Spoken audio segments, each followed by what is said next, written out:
whatever diet it is that you choose and whatever lifestyle that you want to try for yourself. The most important is to stick with it and to listen to your own body. Don't listen to people like, trust me, I've had a lot of discouraging comments and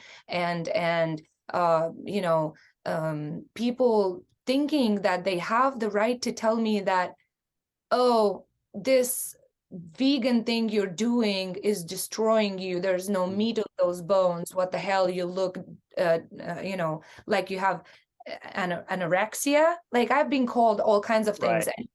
And honestly, I'll tell you this, something I've never said before, I think in any interviews. It's not a secret or anything. It just never came up.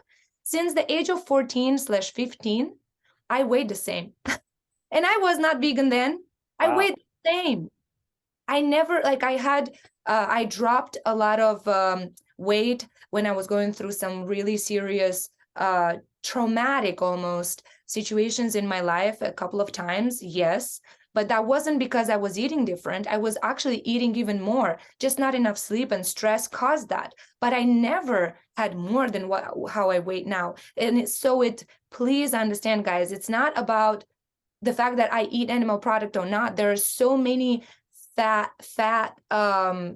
like foods out there in vegan lifestyle, thinking that I'm too skinny because of my diet. It's so wrong. So wrong. Stop saying that, because a lot of people get mentally affected by that, and they start thinking that they don't look good, that they look sick. So don't do that. There's fat shaming and skinny shaming, but I will just say this. I would like to see any of those naysayers that tell you vegan's not healthy to get on stage and do what you do, not for 45 minutes, do it for 10 minutes on your diet and your lifestyle. And then tell her that she's not healthy because of what she eats. Because your live presentation, there's no way you can do what you do being unhealthy. No, absolutely. I was doing my little bit of research for this podcast, I was watching live videos of Infect the Rain, and within the first 5 seconds, I was like, these guys have to be exhausted after every show.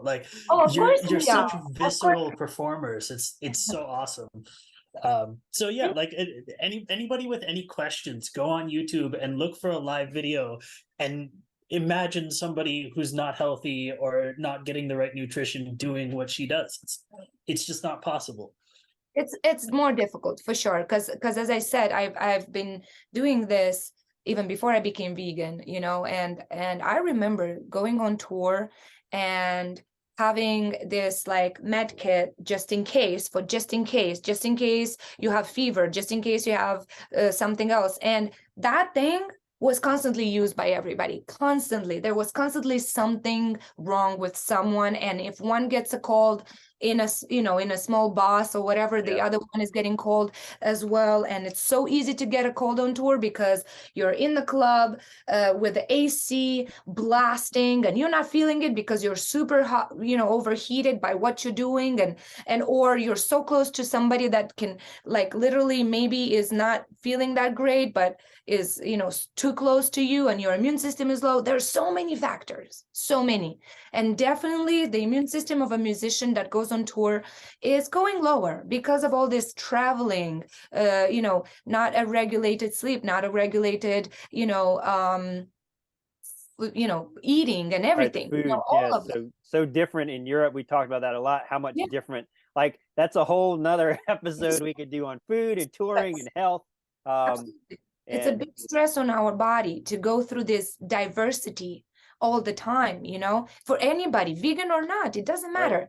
But I remember going on tour and having to use that constantly. And nowadays, it was funny. The other day, we've been through our first part of summer tour now, and we had a small little break right now. And in a week, I'm starting it again with the second part of the summer tour. Awesome. And I remember looking at this little med kit, and I was like, we should go through it. They're probably expired. We haven't been using anything. There's probably shit expired in there because we haven't been using it as much as before. Has anyone else in the band kind of gravitated towards more vegan stuff?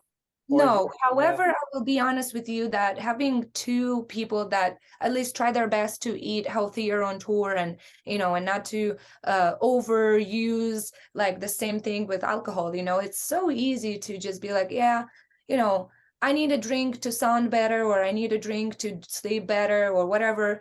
Yeah, I could be having a drink after show, sometimes a couple of days in a row, sometimes no days at all, like depending on how I feel, but I never have more than one drink. Right. Because I want that warmth in my head, which probably is also an excuse, right? We find our own excuses. I'm not going to sit here and say, this is what I need. Mentally, yes, it is what I need. I like that warm sensation on my vocal cords of something that, I can have after a show, never before. And I like it. I don't abuse it. I don't like to have too much of it. And yeah, it probably relaxes my nervous system enough to sleep better as well. Who knows? Yeah, it slows down that rage and insanity for 45 minutes on stage, like not being a stimulant but depressant, sort of. I think that's the right terminology. But you're very smart about it. It's like, okay, I do feel a little edgy. It was a crazy show, like the energy back and forth, like everything was like on the limit. And yeah, having one drink after that, like it's medicine, not correct. just for you physically, but like your mind. Like it does it balances that total rage moment with like a little bit of And I noticed that definitely in a way affects the others in the band as well. Like it could be the age as well, like when we started, we were all in our early 20s, and now we are all past 35, almost everybody in the band. And everybody else, even though they're not vegan, they also feel it, and I've seen my drummer before needing to have a drink before the show because he was too nervous for the show, and now I never see him do that anymore. He always, like, he can have a drink after, as well, to relax, to take the edge off, and the transition from that adrenaline to the coming back to the reality, and okay, now I just did it, I'm okay, it's after. Or in the food, regarding food, I see them often adding more vegetables to their meals and asking for more vegetables for our rider. We every year we review our rider, just because everything changes and on a road you get to understand what you need more and what you don't need anymore because of certain habits. And I see how everybody's like, oh, can I have an avocado too? Right, just seeing that stuff is someone that's not a vegan, or someone that's eats omnivore. People eat everything, but seeing what people can do with vegetables and plants and tasting it, and Jack talked about this before, was like friends of his that were chefs that made these vegan dishes that were just like, I can't believe it. It's like, yeah, because we have to make stuff taste good with just the spices and the plants. That's why meat tastes so good, is because you're cooking it and putting the right combination of spices. We just sort of took a step back. It's like, well, what if we just use the spice parts of it and come up with things that taste great. Try to eat the meat with no spices. There's an entire fairy tale, actually. I don't remember exactly what culture it comes from. It's just something I remember from my childhood about how much meat loves salt. Meat without salt is almost doesn't taste like anything. It's often has the smell of the animal, and it's not even that great, if you don't spice it up with other herbs or salt or anything like that. And it's the same, like if you want to trick your mind into, hey, look, I'm having an imitation of meat that is so good for me, is homemade. I made it myself out of legumes and the right vegetables and the right mix of herbs. And look at it. It's insane. It really does not, if you manage to even get the same texture, people are, blown away.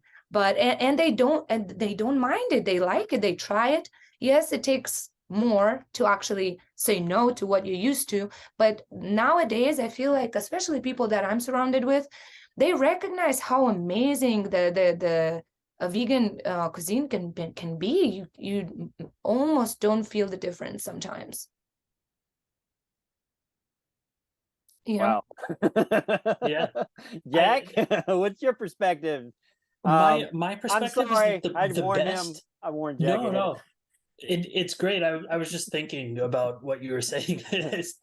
But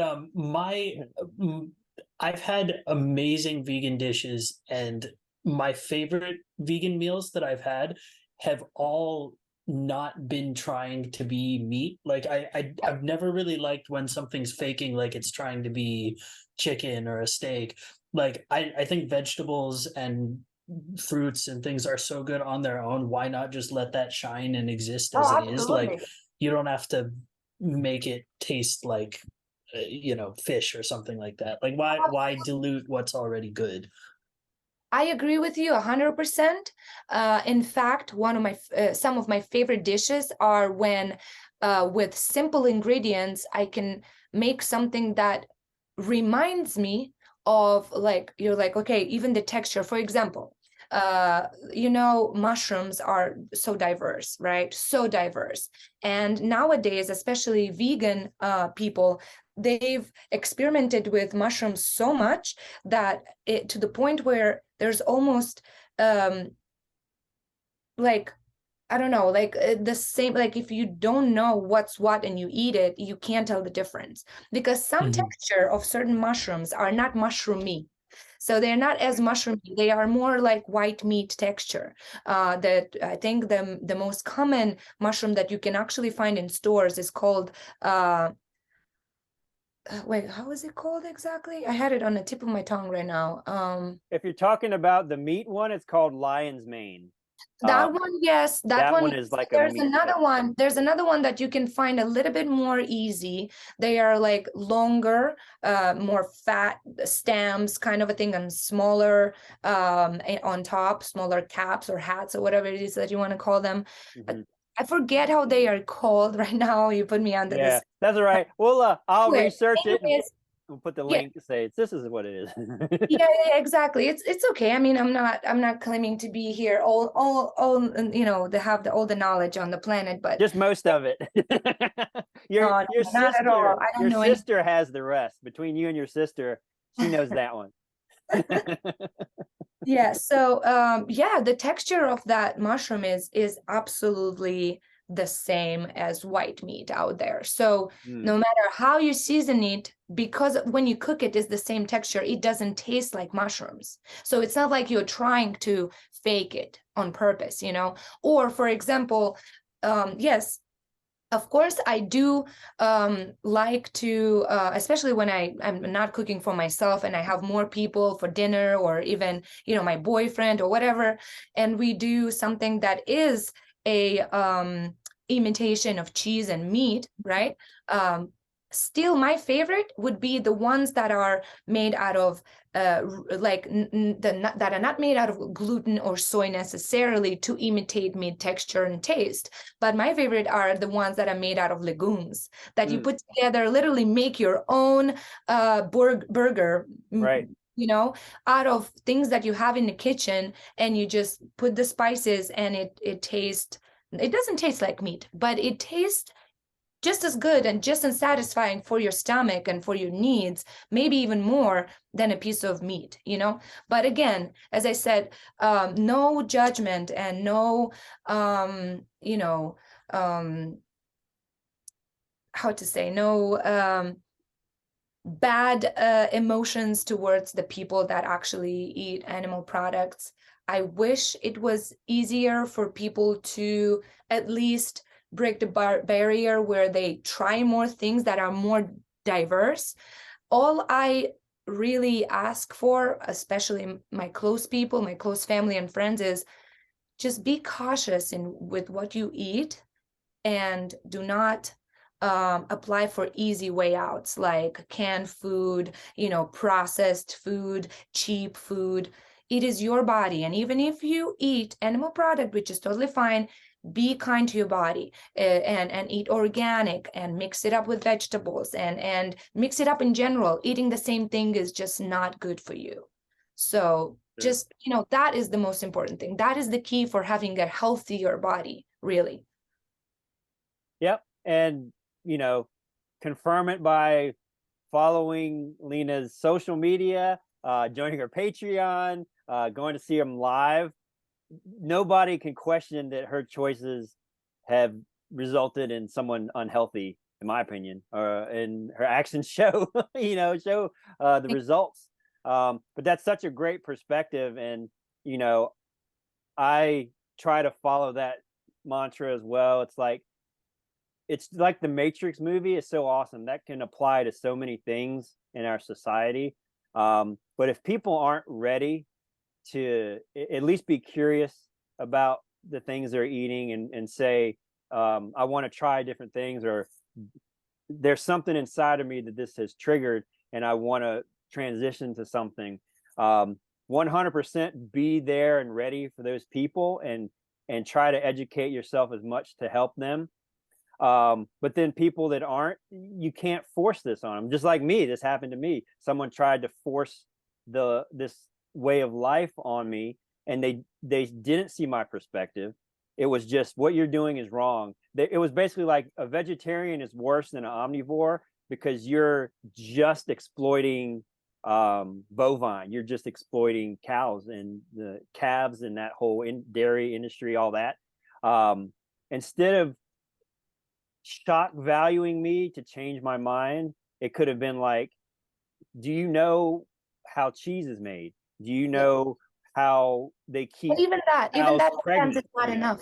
Trust me, even that is not enough sometimes. Right. Because I've learned with social media especially, that whenever I share anything like that, that should be just common knowledge in general, whether you eat animal product, including animals themselves or not, you should know where it comes from. Just like you know how a tree grows, how a tree has flowers, and then flowers become fruit. You should know how certain things are made, and at what cost, right? Because if you grow your own, you have your own garden, you eat your own product, you know how you did it, but you're buying certain things that you don't know how they were done.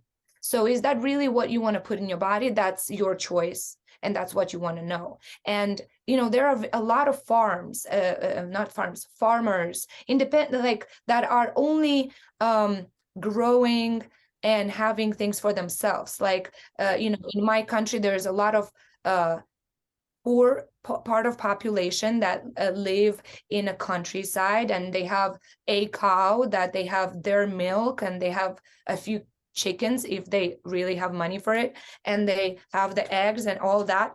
You know what that chicken ate because you fed it. Right. You know how much exercise that cow is getting every day because you take her to whatever place, or you take her yourself, depending on what's your situation. If you have money to take it to the shepherd, so it takes it to the fields all day, and this cow walks and eats real grass and comes back home and gives you organic milk without you putting anything in her belly. You know, that's completely different. Oh, sure. Yeah. I don't think anyone would question that lifestyle is ultimately how people should live, even though it's a poor country. You always hear stories of kids where their family, they raised sheep or cow or goats and all that. And the child, because I grew up in a city, in the capital, in a city, in a very small apartment. But my grandma, even though she lived very far, she had other family there as well. She had some chickens, and we grew up knowing that chickens need to go out and eat grass and eat this. There's also some of this that you have to give it that is natural and whatever, you know, and then they have their eggs, and then this. Yes, eventually they will eat the chicken, but the chicken had a happy life. The chicken had a life, at least. It wasn't, you know, all the chicken know in farms is a cage. That's it. Right. Yeah. Or A cage and pain, and then 90% of the antibiotics go to factory farms. If every person knew about factory farming when they went to the grocery store, unless they were a complete psychopath, they'd be like, I can't support this, you know. But people have this this block, it's like a food shield where they don't know this information, and so to continue their way of life, they've The just worst sort of thing I ever blocked it heard, out. the worst thing I ever heard as a you know, explanation is it's evolution. We are superior beings, so we get to do that. This is it. This is it. Self-importance. So I was just gonna say, like, talk about inflated sense of self-importance. This full circle. Oh. You know, speciesism is a big thing in the vegan community. Is people think, oh, you're a vegan, you think you're better. I'm like, no, I think everybody's the same. That includes dog, cat, chicken, fish, snail, fleas, bugs. Everything's the same, and it's that, you know, self-centered, the ego, the I have to be this guy as opposed to this guy. Yeah. It's the bane of our current existence. Yeah. To have that driving, you know, everything from when you're taught as a kid to commercials you see on TV, like everything is bombarding people with that mentality. Because it's easy, it's the easy way out, and it's profitable. Number one, in the United States, it's profitable. They know how much money they can make if the government subsidizes them for this. But I'm like, hey, all you farmers, you could be growing soybeans, you could be growing legumes. The government could subsidize you just as much, and it would cost you so much less, and it would benefit everybody. But that ego and what they've been taught in their lives have been the same for so long, like it's not going to change overnight. Like it's generational, but more kids are growing up on farms. They don't want to be farmers anymore. Absolutely. So at some point, you're gonna be like, you know what? I have a friend that is like a carnist. He's like the opposite of me, but he's like my brother.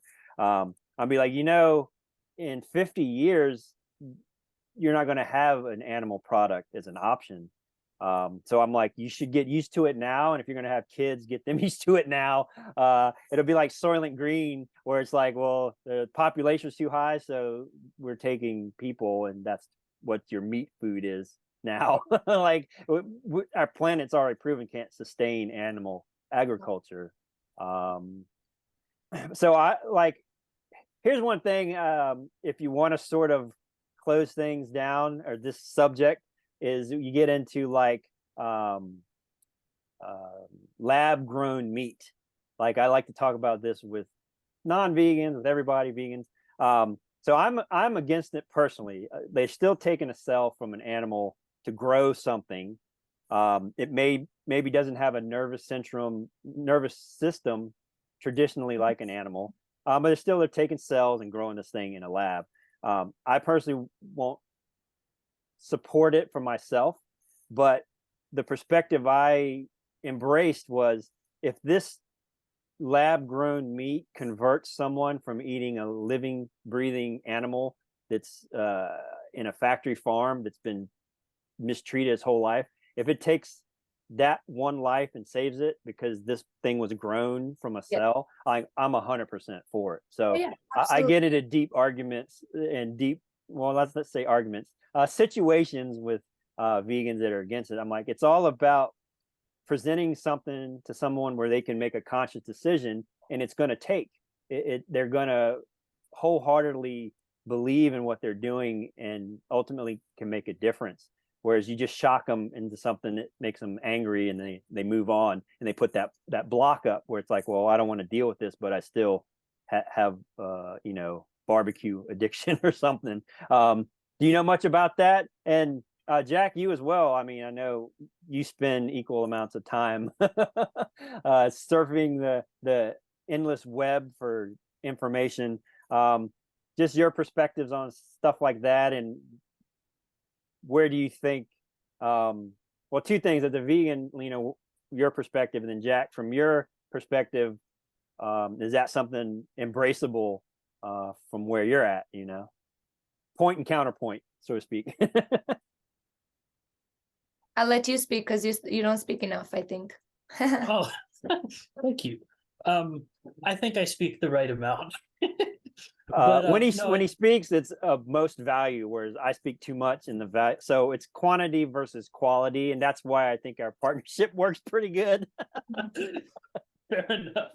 No, I think I agree exactly with what you said, that if this lab grown meat thing can take away from the towering factory farm industry and move away from that system being the primary way that people are getting food or nutrition in supermarkets and stuff, I think that's a good step in the right direction. I also think that to sustain life on the planet with increasing population and everything, going towards everything being plant-based makes so much more sense than trying to maintain any kind of animal product regularity in general. So I think you're right that that's the way it's going to have to go. And, maybe some people will go down kicking and screaming and others will embrace it sooner than later. Yeah. Well, as we mentioned before, we are creatures of needs and addictions. We are. And for as long as we keep that under our own control, obviously, as long as we keep that in balance with everything else that we need. So like there's addiction and there's what we need. If we keep that in a right balance, there's never going to be, a questionable thing like this. Because, for example, the biggest problem that I think a lot of nations have, including America, is, the overuse of food and how much food really gets wasted. Like so much food. People are just like, I don't like leftovers. Is the same food that you had yesterday, and it so happened that you have it today for whatever reason, either because you were full and it was cooked too much, like too quantity wise, or because you didn't feel like eating it yesterday, but it's already there, it's cooked, it is or you paid for, or you prepared it, it doesn't matter. Like this idea of I'm not eating leftovers is very common here in America, and I'm speaking for this country because this is where I live, but I do find it common in other countries as well. Yes, certain foods are not as appealing next day. That is true. Even an apple, if you cut it today and you leave it for tomorrow, becomes brown. But does it taste different? No, it doesn't. And you know why it becomes brown? Because it has iodium, and it's good for you. Right. But that doesn't answer your question. But what I was trying to say is, soy, for example, there's not enough, like only 10% of soy that we buy or soy products that we buy are actually organic, because soy just doesn't grow that fast. It just doesn't. Right. So this happens to the legumes and fruits and vegetables, as well as it happens to all the animals that are farmed. It does, because people have to go to extremes just so their plants grow faster, bigger, better, and stay longer, fresh. Right. That's why, again, a good balance between everything. Like, yes, I try to eat healthy food and I try to eat organic, but again, I go to a store and I buy it without knowing what's really in that fruit, in that vegetable, just as much as a omnivore person goes to a store and does not really know what's in, how this meat was grown, how old is this meat, for how long it's been frozen, and all that stuff, and what are all the antibiotics that keeps this meat look fresh for so long. It's the same with fruit and vegetables. So basically, it's all about the right balance between, you can grow certain things yourself, you can pay extra dollars for, going to a farmer's market instead of going to the overpriced grocery store and buy same fruits and vegetables. So it's all about choices that we do. Yes, it takes time, it takes commitment, but if something does not include a killing of a life, of course I would, you know, opt for that if I was omnivore. Absolutely. But again, we live in a society where the difficult or the more expensive is not acceptable, and they just, you know, want the easy route. Everybody wants the easy route, including me and you. You know, if we have the option, we do it. Like, but is it the right option? Anything worth doing is probably hard to do. Yeah. To invert Well, a quote. I think we should wrap this up because you guys absolutely. are gonna need to you guys are gonna need to cut this in probably 5 different episodes. Yeah, at least, because we're thinking, oh yeah, hour, we're gonna knock this out and be done, and it'll be a change for our format. But one, it did not at all feel like here we are 3 hours again. Yeah. Engaging in your intellect, your mind, and reciprocating information back and forth, like I learned so much. I think everybody does. You learn and grow so much. So I hate to say this, but my self-centered ego does this because I want to learn as much as I can from people that I respect as artists, musicians, and I think are out there saying and doing the right things that ultimately are going to be beneficial to anything in the ether that's receiving what they're putting out is beneficial. I hope other people kind of get that same result from us as well. But if no one watches it, I don't care, because I'm doing this kind of for myself first. Like I think some artists do, like you write your music for yourself, and if other people resonate, that's a bonus.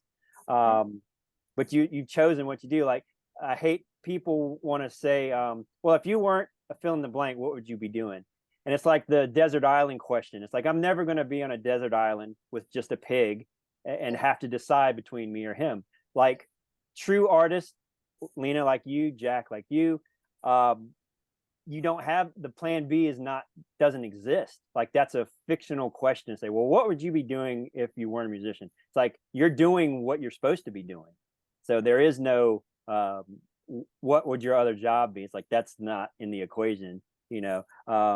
Because you know, if you really love what you're doing, you are just completely dedicated to that. So thank you so much. I've learned a lot from you guys today as well, and I had fun. Time really flew by. It did. 3 hours. We did. Yeah, I don't think I've ever had an interview for 3 hours. I did 2 hours. I think I did even 2 hours and like 30 minutes or something close. But yeah, exactly to the point, 3 hours we've been talking. It is a holiday today, so I wish everybody beautiful Thanksgiving. Be nice, be kind. You know, choose wisely what you do today. It's not only about what you eat, it's also about all these crazy fireworks that are insanely damaging everything, our atmosphere, our birds, our animals get disorientated. My dog suffers very much from all this noise and explosions and constant like boom. Right, injuries, and all, you know, I have friends in the ER, just people coming in the ER. So I really think our society needs to do away with the whole fireworks thing. It's such a dated tradition that serves no purpose. And honestly, I understand it's probably a very good income around this time, but I wish there was more regulations at least about the format of how big you can go with these explosions. But again, I just invite you to think twice before you do all these things, and or research how much damage that can actually do to us. And yeah, I'll be honest with you, like when I'm gone, if I'm touring in this time of the year, my alarm security system goes off so much that people have to come to my house and check that everybody's in. Yeah, that's how bad it is. That's crazy. Well, Lena, thank you again so much for just extending the time and just adding so much to our format here. I just want to say a quick drop to people that are still with us. The hardcore listeners and watchers are still here. Please check out Lena Scissorhands. She has a Patreon account. You can support her directly, which is awesome, as does Jack with Seven Spires. You can go on YouTube and follow her awesome podcast, Bananas, Party Time Excellent, which is so entertaining compared to what else is out there that you can learn something as well. Both of her bands are super cool and doing really unique things that our industry needs. Infected Rain and Death Dealer Union. Check out some vegan stuff. Check out Vidic Infected, her guitar player and good friend, for some crazy raw vegan recipes and really awesome photography as well. Trying to get all the pumps here at the end for you if I missed something. I definitely am very thankful for the shout outs and everything. I do suggest to you guys to consider doing this in some episodes. I think that would be great, and people don't get too caught up, and they don't like look at the time. They'll be like, oh, there's no way I can watch this, that helps a lot. And maybe, with fresh minds, people can, continue listening or viewing this. But yeah, thank you so much. And everybody give some love to the coffee that Zeus is trying to Cafe Loco. You can order yours today. And not just the one that I chose, not just the blend and the one that I chose all the other artists that you are involving. That's very great and very humble of you to actually do that together. So yeah, check out the good coffee, and let us know what you think. For sure. Jack, any last words? I'll let you close this thing out. Oh, it's all covered. That was a blast. I have nothing else to say. Super fun time. Hope we can do it again soon, and hope to see you on tour at some point soon. Yeah, absolutely. Let me know after you guys look at the tour dates. Let me know if anything works out great for you. I'll see what I can do, if I can invite you, in a backstage, or maybe we can do an interview in a spot over there, talk about something like that, or just have fun and talk before or after the show. Awesome. Sounds good. Thank you so much, Lena. Jack, as always, thank you for being part of our experimentals here. This has been Sounds and Grounds, our quadruple espresso shot that got extended. But thanks everyone again for checking us out. Be sure to check out Seven Spires, Infected Rain, Death Dealer Union, Blackheart Coffee, Blackheart Guitars. Just be nice. What can I say? Thanks a lot. Thank you, guys.